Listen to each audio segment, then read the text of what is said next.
اسود نے کبھی مجھے میری کم مائگی کا احساس نہیں دلایا، کبھی یہ نہیں جتایا کہ میری شکل و صورت کتنی عام ہے، بلکہ یہ کہ مجھ میں کوئی خاص بات بھی نہیں ہے۔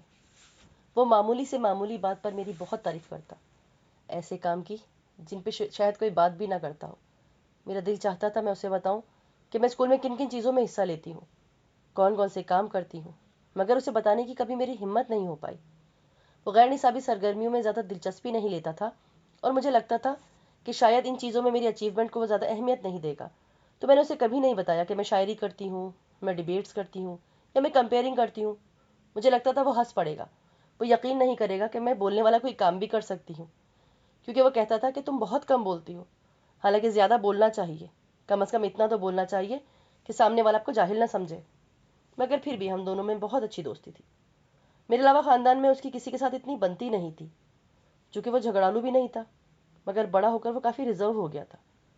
مجھے اچھا لگتا تھا کہ کوئی تو ہے خاندان میں جو صرف مجھے اہمیت دیتا ہے اور کسی کو نہیں، حتیٰ کہ مشال کو بھی نہیں۔ وہ ہر سال میری برتھ ڈے پر مجھے کارڈ اور تحفے ضرور بھیجتا تھا۔ یہ واحد کارڈ اور گفٹ ہوتا تھا جو مجھے ملتا تھا۔ میں نے کبھی ان تحفے میں ملے ہوئے پرفیومز یا دوسری چیزوں کو استعمال نہیں کیا۔ مجھے ڈر لگتا تھا کہ کہیں وہ ختم نہ ہو جائیں، اور میں انہیں ہمیشہ اپنے پاس رکھنا چاہتی تھی۔ اور اب وہ باہر چلا گیا تھا۔ ابھی تھوڑی دیر پہلے ہی وہ مجھ سے ملنے آیا تھا، مجھ سے ملا بھی تھا۔ میرا دل چاہا میں رونے لگوں۔ پتہ نہیں میں اسے کب دیکھوں گی، پتہ نہیں ابھی دوستی رہے گی بھی یا نہیں۔ اس نے مجھے کہا میں اسے خط لکھا کروں، وہ بھی مجھے خط لکھے گا، لیکن خط لکھنے سے کیا ہوگا؟ میں اسے دیکھ تو نہیں سکوں گی نا، نہیں اس سے بات کر سکوں گی۔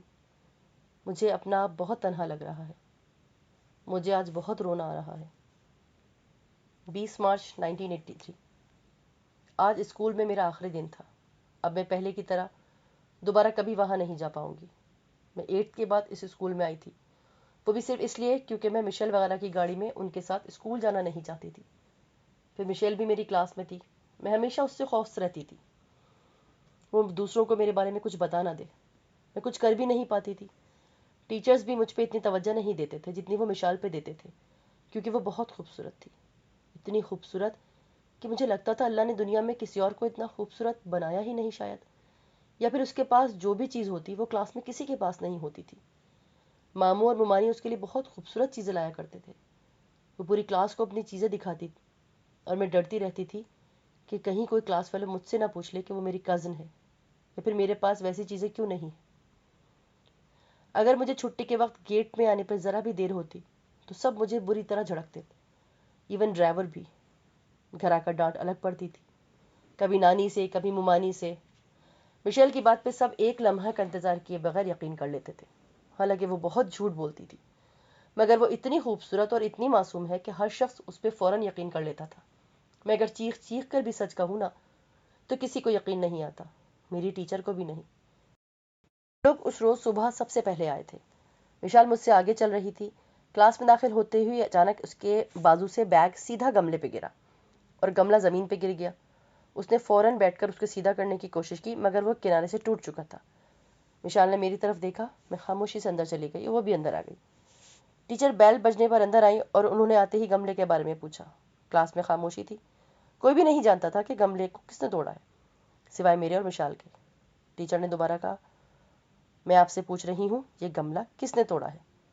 یکدم میں نے سچ بولنے کا فیصلہ کر لیا۔ ٹیچر، یہ مشال کا بیگ گرنے کی وجہ سے ٹوٹا ہے۔ مشال نے میرے جملے پر مڑ کے مجھے دیکھا۔ تم جھوٹ بول رہی ہو، یہ گملہ میں نے نہیں توڑا، اگر مجھ سے ٹوٹتا تو میں بتا دیتی، اس نے مجھے کہا۔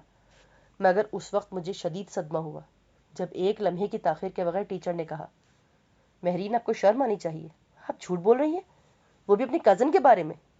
اب آپ کی سزا یہ ہے کہ آپ میرے پیریڈ میں کھڑی رہیں گی۔ میں ایک لفظ بھی اپنی صفائی میں نہیں کہہ سکی۔ وہ 40 منٹ میرے لیے بہت انسلٹنگ تھے۔ میں اگلے کئی دن اپنی کلاس فیلوز اور مشل سے نظریں چراتی پھری۔ مشیل نے گھر آ کر ممانی کو بھی میری یہ بات بالکل ایسے ہی بتائی، اور ممانی کے ساتھ ساتھ ماموں نے بھی مجھے جھڑکا تھا، اور رہی صحیح کسر نانی نے پوری کر دی۔ میرا دل اس اسکول سے اچاٹ ہو گیا۔ میں وہاں کچھ نہیں کر سکتی تھی۔ میری شناخت مشیل کی کزن کی حیثیت سے تھی، خوبصورت مشیل کی عام سی کزن۔ اور 8th کلاس کا ایگزام پاس کرنے کے بعد میں نے نانی سے کہا مجھے اس اسکول میں نہیں پڑھنا، مجھے کسی گورنمنٹ اسکول میں داخل کرا دیں، مگر پلیز میرا اسکول بدل دیں۔ اور میری یہ خواہش بہت آرام سے پوری کر دی گئی۔ وشال کی امی تو پہلے ہی یہ چاہتی تھی کہ مجھے لانے اور لے جانے کی ذمہ داری سے ان کی جان چھوٹ جائے، تو انہوں نے خواہش کی تکمیل میں اہم رول ادا کیا۔ امی نے پتہ چلنے پر مجھے اتنا ڈانٹا، مگر مجھے کوئی پرواہ نہیں تھی، وہ میرا مسئلہ سمجھ ہی نہیں سکتی تھی۔ مجھے لانے لے جانے کے لیے ایک وین لگا دی گئی اور ایک گورنمنٹ اسکول میں میرا داخلہ کروا دیا گیا، لیکن میں بہت خوش تھی، یوں لگتا تھا جیسے قید خانے سے چھوٹ کر آئی ہوں۔ یا میرے جیسی لڑکیاں تھیں، ان کے گھروں میں بھی ویسے ہی مسائل تھے جیسے میرے گھر میں تھے۔ مجھے یہاں خوبصورت لڑکیوں سے ڈر نہیں لگتا تھا، یہاں کوئی مثال نہیں تھی۔ میں اسٹڈیز میں اچھی تھی اور بہت جلدی میں نے اپنی اہمیت بنوا لی۔ پھر آہستہ آہستہ میں نے غیر نصابی سرگرمیوں میں حصہ لینا شروع کر دیا۔ اپنا پہلا ہی تقریری مقابلہ میں نے جیت لیا، اور پھر میں نے ہر چیز میں حصہ لینا شروع کر دیا۔ میں جس چیز میں حصہ لیتی تو باقی لڑکیاں حصہ لینے سے گھبراتی تھیں، کیونکہ وہ اگر مقابلہ کرتی بھی تو دوسری یا تیسری پوزیشن کے لیے۔ میں اپنے اسکول میں لیم لائٹ میں رہتی تھی۔ وہ اہمیت مجھے ملی جو مجھے پہلے کبھی نہیں ملی۔ لڑکیاں مجھ سے دوستی کرنے کے لیے بےتاب رہتی تھی۔ بعض کلاسز کی لڑکیاں مجھے عشقیہ خط لکھتی تھیں، بعض مجھے تحفے بھیجا کرتی۔ ٹیچر کے لیے میری بات آخری حرف ہوتی تھی۔ آدھا اسکول مجھ سے خائف تھا اور باقی آدھا میرا فین۔ یہی وجہ تھی کہ آج ہیڈ مسٹریس نے الوداعی تقریب میں خاص میرے لیے نیک خواہشات کا اظہار کیا۔ بے تحاشا لڑکیاں مجھ سے ملتے ہوئے رو رہی تھیں، ان میں چھوٹی کلاسز کی لڑکیوں کی تعداد زیادہ تھی۔ میں آج کچھ اداس تو ہوں، مگر مجھے پتا ہے مجھے آگے کیا کرنا ہے۔ مجھے آگے کالج کی دنیا کو فتح کرنا ہے۔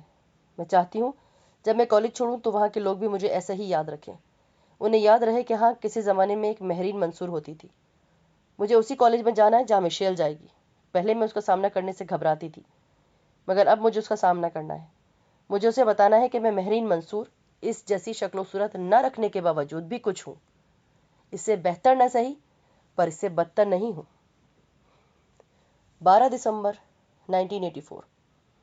آج ایک طویل عرصے کے بعد اسود سے میری ملاقات ہوئی، مگر یہ ملاقات ویسی نہیں تھی جیسے پہلی ہوتی تھی۔ وہ بہت بدل چکا تھا، بلکہ مکمل بدل چکا ہے۔ اس کی آنکھوں میں میرے لیے نرمی نہیں ہے، وہ انس نہیں ہے جس سے میں آشنا تھی۔ شاید اس لیے کہ اب میرے بارے میں اس کی رائے بدل چکی ہے، یا شاید اس کی ترجیحات بدل چکی ہیں۔ میری جگہ وشال نے لے لی ہے، ہمیشہ کی طرح یہاں بھی اس نے مجھے ریپلیس کر دیا۔ کافی مشکل ہوتا ہے ایسے بندے کے سامنے بیٹھ کر بات کرنا جس کے بارے میں آپ یہ جانتے ہو کہ وہ آپ کے بارے میں اچھے خیالات نہیں رکھتا، یا شاید وہ آپ سے بات تک کرنا پسند نہیں کرتا، مگر اخلاقیات کے ہاتھوں مجبور ہے۔ مگر مجھے اسود علی سے نفرت ہو ہی نہیں سکتی۔ یہ وہ بندہ ہے جس نے مجھے میرے خوف کے کنویں سے نکالا تھا۔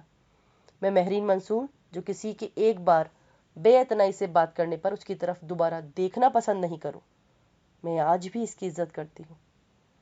میں عاجفی خالہ کی طرف گئی تھی، وہ وہاں تھا، خالہ گھر پہ نہیں تھی۔ میں واپس جانے لگی، لاؤنج میں بیٹھ گئی تھی، تب وہ مشال کے ساتھ اندر آیا، مجھے دیکھ کر ٹھٹک گیا۔ کیسی ہو مہرین؟ اس نے بہت سرسری سے انداز میں پوچھا تھا۔ ٹھیک ہوں، میں خالہ سے ملنے آئی تھی، وہ مارکیٹ گئی ہیں، آنے والی ہیں، تم انتظار کر لو۔ آؤ مشال، اس نے میری بات کا جواب دے کر مشال کو مخاطب کیا۔ ہاں چلو، ارے مہرین تم بھی آؤ نا، یہاں تنہا بیٹھ کر کیا کرو گی؟ مشال نے مجھے کہا۔ اسود کے سامنے وہ مجھے اس طرح مخاطب کرتی تھی جیسے میں اس کی بہترین دوست ہوں، اور ہم ویسے کئی مہینے تک آپس میں بات تک نہیں کرتے تھے، اور اگر بات کرتے تو وہ اتنی خوشگوار نہیں ہوتی تھی۔ نو تھینکس، میں نے انکار کر دیا۔